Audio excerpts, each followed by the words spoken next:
Welcome to the deep dive. Today we're jumping right into something really critical. Yeah. How workplace learning and development, L&D, is fundamentally changing.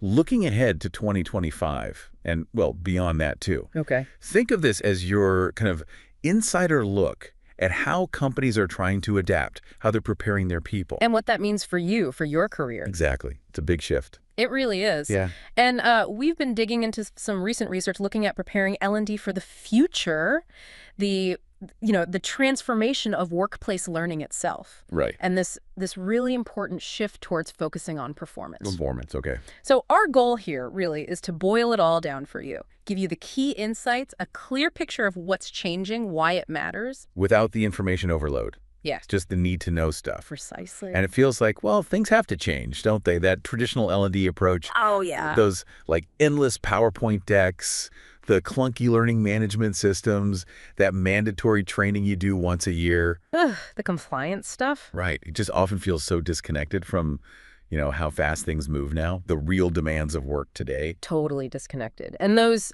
outdated methods, they actually contribute to real problems, like skill gaps cropping up. People aren't always getting what they need right when they need it. And that can lead to, well, burnout, frankly, slogging through irrelevant stuff. Disengagement too, I bet. Oh, definitely. Because the learning just doesn't match the day-to-day realities. It's that old one-size-fits-all thinking in a world that's, anything but. Okay, so if the old way isn't working, what are the big forces pushing this change? What's driving this transformation? Well, there are a couple of really major trends standing out. First one, no surprise, is the rise of AI and automation. Right. And it's not just about, robots taking over entire jobs. It's more nuanced. It's how AI is changing the tasks inside our jobs. Ah, okay. So automating the routine bits. Exactly. As those more predictable tasks get automated, the value shifts. There's this increasing demand for the skills that are uniquely human. Like adaptability. Creativity. Yep, adaptability, creativity, critical thinking, collaboration. All those things AI, well, can't easily replicate. That makes sense. We looked at some of Kevin Brake's research on this, didn't we? What was his take? Yeah, his work really zeroes in on this. He puts Right. it pretty bluntly, actually. He says, we need to prepare for how learning and development will be changing in the future. Okay, straightforward. Very. Mm-hmm. And what's really interesting and maybe a bit daunting is this idea of the shrinking life cycle of skills. Meaning skills become outdated faster? Much faster. Yeah. The pace of change is just accelerating. So a skill that's valuable today might have a really short shelf life compared to, say, 10 or 20 years ago. Wow. Which means organizations need to be thinking about continuous reskilling, not just a one-off training, but constant updating. Widespread reskilling. Like in tech, things change so fast. Digital marketing tactics, coding languages. Exactly. Perfect examples. You have to keep learning just to stay current, let alone get ahead. So that's trend one. AI and the need for human-centric skills and constant reskilling. Got it. What's the second big trend?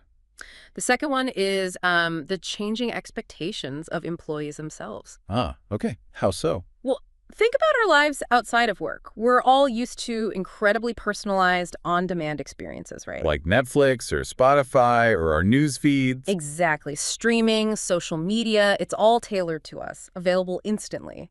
And that expectation, it's bleeding into the workplace. So people want learning to be like that too. Pretty much. They're looking for learning that's, easy to access on their phones, maybe curated for them by AI based on their actual needs. Mobile first, yeah. Mobile first, AI curated, and available exactly when they hit a problem or need a quick refresher, not weeks later in a scheduled course. It's that consumerization idea. Yeah. Learning needs to be as seamless and user-friendly as the apps we use every day. That's a great way to put it. The old model, the sort of event-based training, it just feels clunky and outdated compared to that expectation. People want continuous, agile learning ecosystems. Okay, so if that's the push, what does this future L&D actually, look like? How does it work in practice? Well, the vision is really centered on two things: hyper-personalization and seamless integration. Hyper-personalization. Yeah. So even more tailored than just choosing a course. Way more tailored. Imagine learning experiences driven by AI that genuinely understand your specific role, your career goals,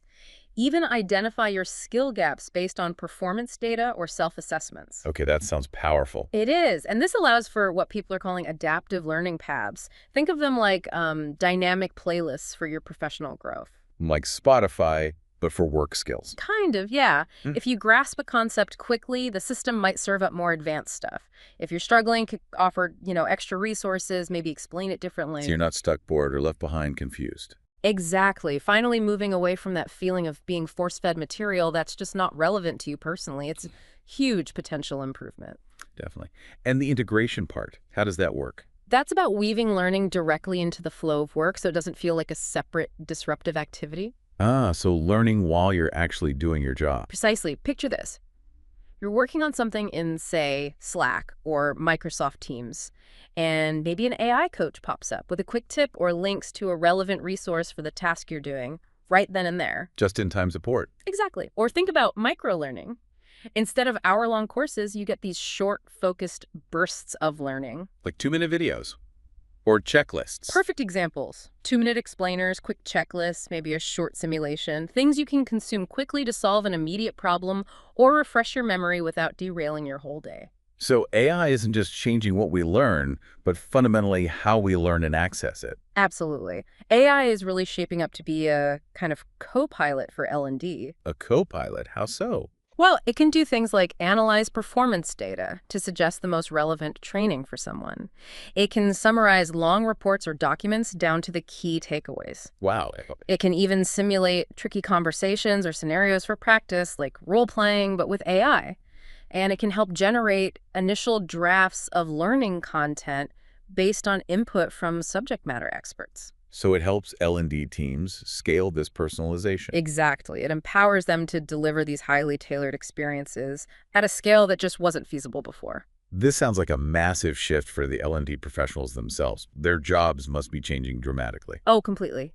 The traditional view of an L&D person as mainly a content creator, someone who builds courses, that's shifting. So what are they becoming? More like learning architects. Architects. Yeah, designing the overall learning ecosystem for the organization. They're figuring out the strategy, selecting the right mix of technologies and approaches, ensuring everything works together smoothly to support employee growth and business goals. So less about building individual bricks, more about designing the whole building. That's a great analogy. And to do that well, they really need to embrace data analytics and AI. Not just to deliver learning, but to understand its impact, measure effectiveness, and continuously improve the whole system. Makes sense. Data-driven decisions. Exactly. And critically, L&D needs to be deeply plugged into the overall business strategy. Not operating in a silo. Definitely not. They need strong partnerships with HR, with operations, with senior leaders, really understanding the company's goals and figuring out how L&D can help achieve them. And this means L&D teams need new skills themselves, right? Absolutely. Things like prompt engineering, knowing how to talk to these AI tools effectively. Learning experience design, or LXD, to create journeys that are engaging and effective. Data fluency, being comfortable interpreting the analytics, and just a solid grasp of how to integrate AI tools into their own workflows. It's a big upskilling challenge for the L&D field itself. Okay, that makes sense. Now, we also looked at Kevin Brake's work, particularly his focus on shifting L&D towards performance. What does he mean by that exactly? Yeah, Brake's perspective is really interesting here. He talks about L&D needing to move away from what he calls a kind of reactive manufacturing era mindset. Manufacturing era. Yeah, like the old assembly line idea, where the main goal was just training employees to perform specific, often quite narrow, tasks efficiently. Check the box, move on. Okay, so what's the alternative? He argues the focus needs to shift.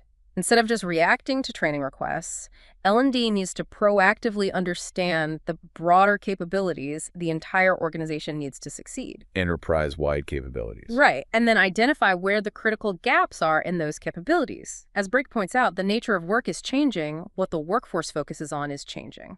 So L&D has to be much more strategic and forward-looking. So it's less about did they complete the course, and more about did their performance actually improve? Did it move the needle for the business? Exactly. That's the core of it. Brake really emphasizes adopting a more experimental approach, spending more time up front really digging into the problem. Understanding the why before building the what. Precisely. Understanding the performance gap, the context, the root causes, before jumping to create a training program that might not even be the right solution. Does he argue that Shilitru saves resources in the long run? He does. He suggests this more thoughtful diagnostic approach actually reduces risk for the organization because you're ensuring that L&D efforts are targeted where they'll have the most impact. And he mentioned L&D needing stronger ties with leadership, too. Yes, that's crucial in his view. L&D needs to build much stronger connections with the business leaders, the CEO, the C-suite, Why is that so important? so they can truly understand the strategic priorities and articulate how L&D can help unlock the organization's capacity to meet those goals. It's about positioning L&D as a strategic partner, not just a support function. That makes a lot of sense. Hard to show value if you're not aligned with the top-level goals. Impossible, really. And, Brake frames this whole shift very intentionally. He says the mission isn't just about building learning programs that support performance anymore. Okay. The mission is intentionally focusing on supporting performance as the primary, the ultimate outcome. It sounds like a subtle difference in wording. It might seem subtle, but he argues that shift in mindset, that framing, changes everything about how you approach L&D strategy and design. Performance first. Got it. Does he say anything about the foundational skills L&D teams still need amidst all this tech talk? Oh, absolutely. He strongly emphasizes that the fundamentals remain critical. Things like solid learning design principles, understanding learning science, how people actually learn best, and expertise in performance support solutions. So don't get blinded by the shiny new AI tools. Exactly. He cautions against getting too fixated on AI just for, say, churning out content faster if you don't have those core competencies underneath. The tech is a powerful enabler, but it needs that solid foundation. Technology serves the strategy, not the other way around. Perfectly put. And Brake also makes a really important point about the heat element. Balancing tech with touch. Yeah. While tech is becoming central, he stresses the enduring value of bringing people together for interaction, collaboration, shared sense-making.